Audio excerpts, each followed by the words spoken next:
Hi guys, welcome back to my YouTube channel crazy Kantamma. So చాలా రోజుల తర్వాత మీ ముందుకు ఒక వ్లాగ్తో అయితే వచ్చేసాను అనమాట. సో ఈ వీడియో వచ్చేసి నేను మా అత్తయ్య వాళ్ళ ఇంటికి వెళ్తున్నాను అనమాట. ఒక 1-2 days ఉందామని చెప్పేసి సడన్గా ప్లాన్ చేసుకొని వెళ్ళిపోతున్నాము. ల్యాప్టాప్స్ కూడా తీసేసుకొని అక్కడ నుంచే వర్క్ చేసుకుందాము అని చెప్పేసి ఇక్కడైతే మేము స్టార్ట్ అయిపోయామన్నమాట. సో వెళ్తూ దారిలో ఇది మేము స్టార్ట్ అయ్యేసరికి అరౌండ్ మార్నింగ్ 11:30-12 అలా అవుతుందన్నమాట. సో అప్పటి వరకు మేము ఆ రోజు బ్రేక్ఫాస్ట్ ఏం చేయలేదు బేసిక్గా. సో చిన్న పనులు ఉంటే అవన్నీ దారిలో చూసుకొని అలా మేము స్టార్ట్ అయ్యేసరికి టైం పట్టేసింది. సో ఇక్కడైతే మేము స్వీట్ హార్ట్ దగ్గర ఆగి ఆబ్వియస్లీ మనకి ఛాయ్ కంపల్సరీ పడాలి కాబట్టి ఒక గ్లాస్ ఛాయ్ తాగేసి స్టార్ట్ అయిపోదామని ఫిక్స్ అయ్యాము. అండ్ ఇక్కడ స్వీట్ హార్ట్ దగ్గర ఫుల్ రష్ ఉందని చెప్పేసి పక్కనే ఉడిపి హోటల్ ఉంటే అక్కడ తీసుకున్నాం అనమాట. ఏ మాట కామాట ఇక్కడ కూడా ఛాయ్ చాలా అంటే చాలా క్రేజీగా ఉంది. నాకైతే బాగా నచ్చింది. అంటే ఇరానీ ఛాయ్ ఫ్లేవర్ వచ్చిందనమాట. నాకైతే బాగా నచ్చింది. అండ్ ఇక్కడ ఛాయ్ తాగేసిన తర్వాత మేము యాక్చువల్లీ నార్మల్ రూట్లోంచి వెళ్ళిపోవచ్చు, కానీ ఎందుకో ఈసారి ఓఆర్ఆర్ మీద వెళ్దామని అనుకున్నాము. సో ఓఆర్ఆర్ మీద నుంచి వెళ్ళిపోదాము. మనకి ఇక్కడ ఓఆర్ఆర్ అంటే పటాన్చెరు నుంచి ఉంటుంది, లేకపోతే కృష్ణారెడ్డిపేట ఓఆర్ఆర్ కూడా వెళ్ళిపోవచ్చు అనమాట. అండ్ ఇక్కడ చూసారు కదా, నేను చాలా బిజీగా ఛాయ్ తాగుతున్నాను. సూర్యనేమో అక్కడే నిలబడి ఛాయ్ ఆస్వాదించాడు అనమాట. అండ్ ఆ రోజు వెదర్ మాత్రం ఎంత బాగుందంటే క్రేజీ ఉండే అనమాట. చూస్తున్నారు కదా. సో నాకు ఎందుకో క్యాప్చర్ చేయాలి కొంచెం అనిపించింది. అందుకని చెప్పేసి ఈ బయట అయితే క్యాప్చర్ చేశాను. చాలా అంటే చాలా బాగుంది. ఇది వచ్చేసి సర్వీస్ రోడ్ అనమాట. కొంచెం ఒక 10 kilometers వరకు సర్వీస్ రోడ్ ఉంటుంది. తర్వాత ఓఆర్ఆర్ ఎక్కుతాం అనమాట. అండ్ ఫైనల్లీ మేమైతే ఇంటికి రీచ్ అయిపోయాము. ఆబ్వియస్లీ మేము స్టార్ట్ అయింది 12కి ఆ టైంకి కాబట్టి వచ్చేసరికి అరౌండ్ 2 అలా అవుతుంది అనమాట. 1:40 అలా రీచ్ అయ్యాము. సో రాగానే లంచ్ టైం కాబట్టి లంచ్ రెడీగా ఉంది. మేము వచ్చేసి స్టార్ట్ చేసేసామన్నమాట. సో బేసిక్గా ఏంటి అని అంటే నేను రీసెంట్గానే డైటింగ్ వర్కౌట్స్ అన్నీ స్టార్ట్ చేశాను. నేను దాని గురించి కూడా వీడియో పెడదామని అనుకుంటున్నాను, కానీ ఇంకొంచెం టైం పడుతుంది. మేబీ ఒక 2 months తర్వాత పెడదాము అని చెప్పేసి వెయిట్ చేస్తున్నాను అనమాట. ఇమీడియట్గా పెట్టడం ఎందుకు అని చెప్పేసి ఒక 3 months అన్నా మినిమం చూద్దాము. నేను ఫాలో అయ్యే డైట్ కానీ వర్కౌట్స్ కానీ ఒక 3 months చూసినాక చేద్దాము అని చెప్పేసి నేను ఆగుతున్నాను. 1 month అయింది. నేను కొంచెం స్ట్రిక్ట్గానే ఉన్నాను ఈసారి. లాస్ట్ 1 year నుంచి స్టార్ట్ చేయడము మధ్యలో ఆపేయడము ఇదే అవుతుంది. సో పెద్దగా ఎక్కువ రిజల్ట్ కనిపించట్లేదు నాకు. సో ఈసారి కొంచెం స్ట్రిక్ట్గా ఉన్నాను అనమాట. ఎలాగన్నా కొంచెం ఆగస్ట్ కల్లా తగ్గాలి అన్నట్టు అనుకున్నాను. బట్ నాకు తెలియదు ఇది కూడా పక్కాగా అవుతుందా లేదా అని చెప్పేసి. కానీ లాస్ట్ 1 month నుంచి మాత్రం నేను చాలా బాగానే చేస్తున్నాను అనమాట. కొంచెం నాకు తెలుస్తుంది ఫేస్లో కూడా కొంచెం ఫ్యాట్ తగ్గుతుంది. And around 2 kgs తగ్గాను. 1 monthలో 2 kgs అంటే ఓకే ఫైన్. నాకు అలానే కావాలి వెయిట్ లాస్. మరీ కంటిన్యూస్గా అంటే 1 monthలో 10 kgs అలా అంత ఫాస్ట్ వెయిట్ లాస్ కూడా వద్దు. కొంచెం మెల్లిగానే తగ్గుదామని ఫిక్స్ అయ్యాను. ఎందుకంటే అలా తగ్గితేనే నాకు ఎక్కువ రోజులు ఉంటుందన్నమాట. ఇప్పుడు నేను 3 months స్ట్రిక్ట్గా డైట్ వర్కౌట్స్ చేసినా కానీ తర్వాత 3 months తర్వాత మేబీ డైట్ కొంచెం మారినా అంటే ఫుడ్ ఇంటేక్ పెరిగినా కానీ వర్కౌట్స్ ఆబ్వియస్లీ చేస్తుంటాను. నేనేం ఆపను. అట్లీస్ట్ జిమ్కి వెళ్ళకపోయినా కానీ హోమ్ వర్కౌట్స్ అన్నా లేకపోతే థ్రెడ్మిల్ కానీ ఇదన్నా చేస్తూ ఉంటాను కాబట్టి సో దానికి పెద్ద ప్రాబ్లం ఉండదు. సర్లే, ఇప్పుడు ఈ టాపిక్ అంతా మనకి వేరే వీడియోలో వస్తుంది. నేను మాత్రం నేను అనుకున్న టార్గెట్కి రీచ్ అవుతే పక్కా దాని మీద ఒక వీడియో చేస్తాను. క్లియర్ ఎక్స్ప్లెనేషన్ ఉంటుందన్నమాట. నేను ఏం ఫుడ్ తీసుకున్నాను ఏంటి అని చెప్పేసి క్లియర్గా ఎక్స్ప్లెయిన్ చేస్తాను. అండ్ ఇక్కడ వచ్చేసి మేము మల్కాజ్గిరి వచ్చామని చెప్పాను కదా. సో ఆ రోజు తినేసి మంచిగా స్లీప్ వేసిన తర్వాత మేము ఇక్కడ కల్కి మూవీకి వెళ్దామని చెప్పేసి అనుకున్నాం అనమాట. ఆ రోజు అయితే లీవ్ పెట్టేసుకున్నాము నేను సూర్య ఆ రోజు మొత్తం. సో అంటే మళ్ళీ మూవీ వచ్చేసి మాకు నైట్ 8 o'clock ఉండే అనమాట. అక్కడ మల్కాజ్గిరి దగ్గరే ఏఎంఆర్ ప్లానెట్ ఉంటుంది. సో ఎగ్జాక్ట్ లొకేషన్ నాకు తెలీదు, వేరే ప్లేస్ అది. సో అక్కడ టికెట్స్ అయితే బుక్ చేసుకున్నాము 8 o'clock షోకి. మా ఫ్రెండ్స్ కూడా వస్తున్నారనమాట. మీరు వీళ్ళిద్దరిని ఆల్రెడీ గుర్తుపట్టే ఉంటారు ఈ గ్యాప్లో చూసుంటే. అంటే నా మలేషియా సింగపూర్ ట్రిప్ వీడియోస్ ఉన్నాయి కదా. సో ఆ ట్రిప్కి మేము నలుగురం కలిసి వెళ్ళాం కదా. సో వీళ్ళు ఇక్కడ మల్కాజ్గిరిలోనే ఉంటారనమాట. సో నలుగురం కలిసి వెళ్దామని చెప్పేసి ముందే డిసైడ్ అయ్యాము కల్కి మూవీకి. సో 8 o'clock షో కాబట్టి మేము తినేసి మధ్యాహ్నం అంతా పడుకొని లేచి ఫ్రెష్ అయ్యి వీళ్ళేమో పిక్ చేసుకోవడానికి వచ్చారు మా ఇంటి దగ్గరికి, మా అత్తయ్య వాళ్ళ ఇంటి దగ్గరికి. సో నలుగురం కలిసి మూవీకి వెళ్ళే ముందు కొంచెం తినేసి వెళ్దాం, మళ్ళీ ఒక డిన్నర్ టైమే కాబట్టి అని చెప్పేసి ఇక్కడైతే గ్రూవ్ 9 చాలా ఫేమస్ అనమాట. సైనిక్ పూరి దగ్గర ఉంటుంది. చాలా అంటే చాలా బాగుంటుంది ఆంబియన్స్. మొత్తం గ్రీనరీతో చెట్లు అంతా బాగుంటుంది అనమాట. ఓపెన్ సీటింగ్ ఉంటుంది, బయట అవుట్డోర్ సీటింగ్ బాగుంటుంది. అండ్ ఇక్కడికి వచ్చేసాము.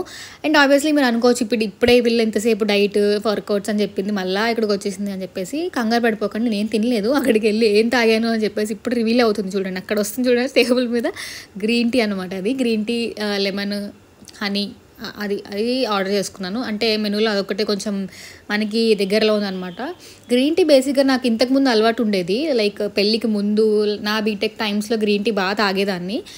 తర్వాత నాకు అలవాటు అంటే ఓన్లీ గ్రీన్ టీ తీసుకునేదాన్ని. అందులో హనీ కానీ ఏం వేసేదాన్ని కాదు. జస్ట్ ప్లెయిన్ గ్రీన్ టీ తీసుకునేదాన్ని. తర్వాత అలవాటు పోయింది. మళ్ళీ ఈ మధ్య రీసెంట్గా గ్రీన్ టీ అని చెప్పను కానీ నేను హాట్ వాటర్లో లెమన్ కానీ లేకపోతే జీరా వాటర్ ఇలాంటివి మనకి అలవాటైనాయి కాబట్టి గ్రీన్ టీ తాగుతుంటే పెద్ద నాకేం తేడా అనిపించట్లేదు. అంటే చేదుగా ఆ ఫీలింగ్ ఏం రావట్లేదు, ఎలాగో అలవాటు అయ్యింది కాబట్టి. బేసిక్గా వేడివేడిగా ఏం తీసుకున్నా కానీ మనకు అంత టేస్ట్ తెలియదని నా ఫీలింగ్. అది చల్లగా అయిపోయినాక తాగితేనే మనకి ఈ టేస్ట్ ఎక్కువ తెలుస్తుంది, తాగబుద్ధి కాదు. అండ్ ఇక్కడైతే నేను ఇది తాగేసాను అనమాట. అంత కప్పు గ్రీన్ టీ తాగినాక మనకి బేసిక్గా తొందరగా ఆకలి అవ్వదు కదా. సో ఎలాగో మనము మూవీలో ఆబ్వియస్లీ నేనైతే పాప్కార్న్ వెళ్ళిన ప్రతిసారి తింటాను అనమాట. అదేదో నా ఫేవరెట్ స్నాక్ అని కాదు, ఉన్న వాటన్నిటిలో తక్కువ క్యాలరీస్ పాప్కార్న్ అయినా ఉంటాయని నా ఫీలింగ్. అందుకని చెప్పేసి ఏ మూవీకి వెళ్ళినా కానీ ప్రతిసారి నేను ఇంటర్వెల్లో పాప్కార్న్ అయితే పక్కా తీసుకుంటాను. సో ఇక్కడ కూడా అంతే, ఆ గ్రీన్ టీ తాగేసి పాప్కార్న్కి కొంచెం ప్లేస్ ఉంచుకొని వెళ్ళిపోయామన్నమాట. ఇక్కడ మాకు తినడం అయిపోయింది. అండ్ బయట ఒకటి తీసుకోలేదు కదా అని చెప్పేసి అవుట్డోర్ గ్రూవ్ 9 అని చెప్పేసి నార్మల్గా ఒక బయట తీసుకున్నాను అనమాట.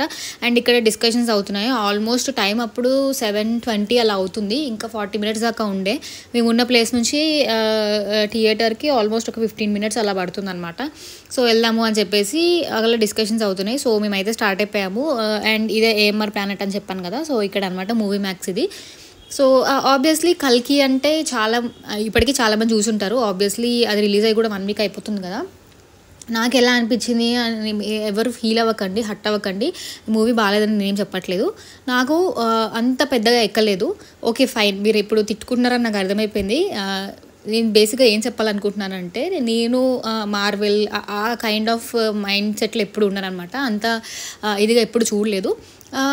అంతా నాకు ఎలా ఉంటుంది ఏంటి అని కూడా తెలియదు. చిన్న చిన్న కార్టూన్లో కూడా నేను అవి ఎప్పుడు చూడలేదు. కొట్టుకోవడము, అట్లా పవర్స్ రావడము హ్యూమన్స్కి, అది చాలా తక్కువ అనమాట. సో ఆ వరల్డ్లోకి వెళ్ళడం ఫస్ట్ టైం అని చెప్పాలి. నాకు ఫస్ట్ 20 to ½ hour వరకు చాలా బోర్ కొట్టింది మూవీ.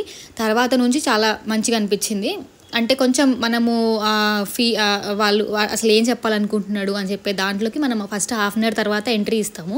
సో మూవీ మొత్తంలో నాకు నచ్చిన హైలైట్ క్యారెక్టర్ ఏంటంటే అమితాబ్ బచ్చన్ గారిది అశ్వత్థామ క్యారెక్టర్ నాకు చాలా బాగా నచ్చింది. మూవీ తనే లాగాడు అని అనిపించింది లాస్ట్ వరకు. ఎందుకంటే ఆల్మోస్ట్ 80% ఆఫ్ ద మూవీలో తను ఉంటారు కాబట్టి నాకు తన క్యారెక్టర్ నచ్చింది. అండ్ ప్రభాస్ ఆబ్వియస్లీ బాగానే చేస్తారు కాబట్టి తనది కూడా ఓకే. Part 2 అన్నారు కాబట్టి మరి Part 2కి వెళ్ళి ఏముందో చూద్దాం తర్వాత, అది వేరే విషయం. నాకైతే పర్లేదు, వాచ్ చేయొచ్చు అని అనిపించింది. అంత గొప్పగా అయితే నాకు అనిపించలేదు. సారీ గైస్, ప్రభాస్ ఫ్యాన్స్ ఎవరైనా ఉంటే హట్ అవ్వకండి. జస్ట్ నా ఒపీనియన్ చెప్పాను. ఆబ్వియస్లీ మూవీ చాలా బాగుంది, హిట్ అండ్ టాక్ వచ్చేసింది కాబట్టి నా ఒపీనియన్ పెద్ద ఫరక్ పడదులేండి మీకు. అండ్ ఇక్కడ వచ్చేసరికి మూవీ అయిపోయిన తర్వాత ఆ రోజు midnight అయిపోయింది. మేమేమో చార్మినార్ పోదాము, నైట్ రైడ్ పోదాం అని చెప్పేసి గోల చేసి లొల్లి చేస్తే ఫైనల్లీ చార్మినార్ తీసుకెళ్లారు. వెళ్ళే దారిలో కూడా మాకు స్టోరీ చెప్పారు ఏంటంటే అది ఓపెన్ ఉండదు, క్లోజ్ అయిపోయింది. రీసెంట్గా ఏదో ఏదో అయింది అక్కడ ఇన్సిడెంట్ అని చెప్పేసి అన్నారు. బట్ స్టిల్ క్లోజ్ అయినా పర్లేదు, దూరం నుంచి చూద్దామని చెప్పేసి చార్మినార్ వెళ్ళి చూసేసి లేట్ నైట్ ఇంటికి వచ్చి పడుకొని లేచేసరికి ఇక్కడ కాఫీ చూసారు కదా, కాఫీ కలుపుకొని తాగాము. బేసిక్గా మేము ఇద్దరేమే ఉన్నప్పుడు కాఫీ అలవాట్లేదు నాకు, పొద్దున్నే కాఫీ తాగడము. బేసిక్గా కాఫీ అలవాట్లేదు. మార్నింగ్ చెప్పా కదా హాట్ వాటర్ అలా తీసుకుంటాను అని చెప్పేసి. కానీ మల్కాజిగిరి వచ్చామంటే, అత్తే వాళ్ళ ఇంటికి వచ్చామంటే పక్కా కాఫీ ఉంటుంది మార్నింగ్. మనము నేను నో అని చెప్పలేను, అది నా వీక్నెస్ ఏంటో తెలియదు నాకు. టెంప్ట్ అయిపోతా బేసిక్గా, ఫిల్టర్ కాఫీ కదా, స్మెల్ వస్తూ ఉంటుంది, అందరూ తాగుతూ ఉంటారు, ఆ వైబ్లో నేను కూడా తాగేస్తాను అంతే. అంత కంట్రోల్ చేసే కెపాసిటీ ఇంకా నాకు రాలేదనిపించింది. అండ్ అది అయిపోయిన తర్వాత ఇక్కడ టిఫిన్ తెద్దాం, బయటికి వద్దామని చెప్పేసి బయటకు వచ్చాము టిఫిన్ తీసుకోవడానికి. అండ్ ఇక్కడ వీళ్ళ ఇంటి దగ్గర లైక్ ఏమంటారు కారం దోశలు ఉంటాయన్నమాట. దోశలు చాలా పలుచగా ఉంటాయి. మన ఫ్యామిలీ స్టార్ సినిమాలో విజయ్ దేవరకొండ వేసే దోశల కంటే పలుచగా ఉంటాయి. కాకపోతే చట్నీ చాలా ఫేమస్ అనమాట, చాలా కారంగా ఉంటుంది, బాగుంటుంది టేస్ట్. 10 rupees దోశ ఒకటి. సో ఇక్కడికి వచ్చేసామన్నమాట. చాలా రోజులు అయింది తిని అని చెప్పేసి వీళ్ళు తీసుకుందాం అనేసరికి సరే అని ఇక్కడికి వచ్చాము. మీరేం కంగారు పడిపోకండి, నేనైతే టిఫిన్ తినలేదు ఆ రోజు. నేను రీసెంట్గా బ్రేక్ఫాస్ట్ని స్కిప్ చేసి బ్రేక్ఫాస్ట్ ప్లేస్లో జావా తాగుతున్నాను అనమాట. మా ఇంట్లో ఉన్నప్పుడు నేను రాగి జావే తాగేదాన్ని. అందులో ఏమీ ఏమంటారు జాగరీ పౌడర్ కానీ ఏమి వేసుకునేదాన్ని కాదు, ప్లెయిన్ రాగి జావా డైరెక్ట్ తాగేసేదాన్ని. అలా అలవాటు అయ్యిండే. అప్పుడు నాకు ఫుల్ స్ట్రెంగ్త్ ఉండే అనిపించింది. తర్వాత రాను అది కూడా నేను జస్ట్ డైట్ కోసమే తీసుకున్నాను, ఏదో ఇష్టంతో తాగలేదు. తర్వాత తగ్గిపోయింది. మళ్ళీ ఇప్పుడు రీసెంట్ టైమ్స్లో నేను జావా స్టార్ట్ చేశాను. అండ్ ఈ జావా వచ్చేసి మిల్లెట్ జావా అనమాట. సో మార్కెట్లో మనకి పౌడర్స్ దొరుకుతుంది. ఇదైతే మా అత్తయ్య ఇక్కడ మల్కాజ్గిరిలో మిల్లెట్ స్టోర్ ఒకటి ఉంది, అందులో తెప్పించుకున్నారంట. నేను సర్ప్రైజ్గా షాక్ అయిన విషయం ఏంటంటే ఆవిడ కూడా అదే తాగుతున్నారు అని చెప్పేసి చెప్పారు నాకు. సో ఆబ్వియస్లీ అది ఉంది కాబట్టి నేను అదే చేసుకొని తాగేశాను. అంటే ఏం లేదు, అది బేసిక్గా మనకి స్ట్రెంత్ ఎక్కువ ఇస్తుంది. మార్నింగ్ బ్రేక్ఫాస్ట్ టమ్మీ ఫీలింగ్గా ఉంటుంది, మనకి ఎనర్జీ ఎక్కువ వస్తుంది. అది జీరో ఫ్యాట్ అనమాట, మిల్లెట్ కాబట్టి ఆబ్వియస్లీ హెల్తీగా ఉంటుంది. సో మనం స్ట్రాంగ్ అవుతాం, మజిల్ స్ట్రెంత్ వస్తుంది అని చెప్పేసి నేను అదే తాగుతున్నాను. మా అత్తయ్య కూడా అదే స్టార్ట్ చేశారంట తాగడము. అది ఏజ్ ఫ్యాక్టర్ ఏం లేదు దానికి, అందరూ తీసుకోవచ్చు, జస్ట్ అది ఎనర్జీ కోసం అంతే. So millet stores near by ఎక్కడైనా మిల్లెట్ హౌస్ కానీ మిల్లెట్ స్టోర్స్ కానీ ఏమైనా ఉంటే అక్కడికి వెళ్ళి మిల్లెట్ పౌడర్ అని అడిగితే వాళ్ళు ఇచ్చేస్తారు. ఇందులో ఏమి ఉండదు, బేసిక్గా ఆల్ టైప్స్ ఆఫ్ మిల్లెట్స్ని డ్రై రోస్ట్ చేసి పౌడర్ చేసి ఇస్తారు. అందులో కొంచెం ఇలాచీ యాడ్ చేస్తారు. సో మనకి ఏంటంటే ఇలాచీ ఫ్లేవర్ తగులుతూ ఉంటుంది కాబట్టి ఇట్లా జాగరీ పౌడర్ వేసేసుకొని జావలా చేసుకొని తాగేయచ్చు. అండ్ అది కంప్లీట్ అయిపోయిన తర్వాత ఫ్రెష్ అయిపోయి నేను మా అమ్మగారి ఇంటికి వచ్చాను అనమాట. మా అమ్మగారు అంటే సూర్య వాళ్ళ నానమ్మ గారు. సో మా అత్తయ్య వాళ్ళ ఇంటికి వచ్చినప్పుడల్లా కంపల్సరీ విజిట్, ఇక్కడ అటెండెన్స్ ఉంటుంది మాకు. సో ఇక్కడికి వచ్చి పక్కనే దగ్గర, బేసిక్గా వాకబుల్ డిస్టెన్స్, పక్కనే ఉంటుంది ఇల్లు వీళ్ళది కూడా. సో మా అమ్మ వాళ్ళ ఇంటికి వచ్చి మాట్లాడి అలా అయిపోయిన తర్వాత మా అత్తయ్యకి చిన్న షాపింగ్ పని ఉండే అని చెప్పేసి అన్నారనమాట. సో అలా తిరుగుదామని చెప్పేసి ఇలా బయటకు వచ్చేసాము. మొత్తం ఇంకా ఆల్మోస్ట్ ఒక 1-2 అవర్స్ వరకు బయటే ఉండే అనమాట. అండ్ ఈ వ్లాగ్ అయితే చాలా చిన్న వ్లాగ్, నేను ఎక్కువ అయితే తీయలే అనమాట. చాలా రోజులు అయింది వ్లాగ్ తీసి అని చెప్పే ఉద్దేశంతో ఈ వ్లాగ్ అయితే తీసాను, మెమరీస్ ఉంటాయి మనకి అని చెప్పేసి. అండ్ ఇక్కడ మాకు పని అయిపోయిన తర్వాత మేము ఇంటికి వెళ్ళిపోయి లంచ్ చేసేసి అండ్ ఆ రోజు నైటే రిటర్న్ అయిపోయామన్నమాట మా ఇంటికి. సో యా, అండ్ ఈ వ్లాగ్ అయితే నేను ఇక్కడితో ఎండ్ చేస్తున్నాను. If you like my video please do like, share and subscribe to my YouTube channel crazy Kantamma. Bye friends.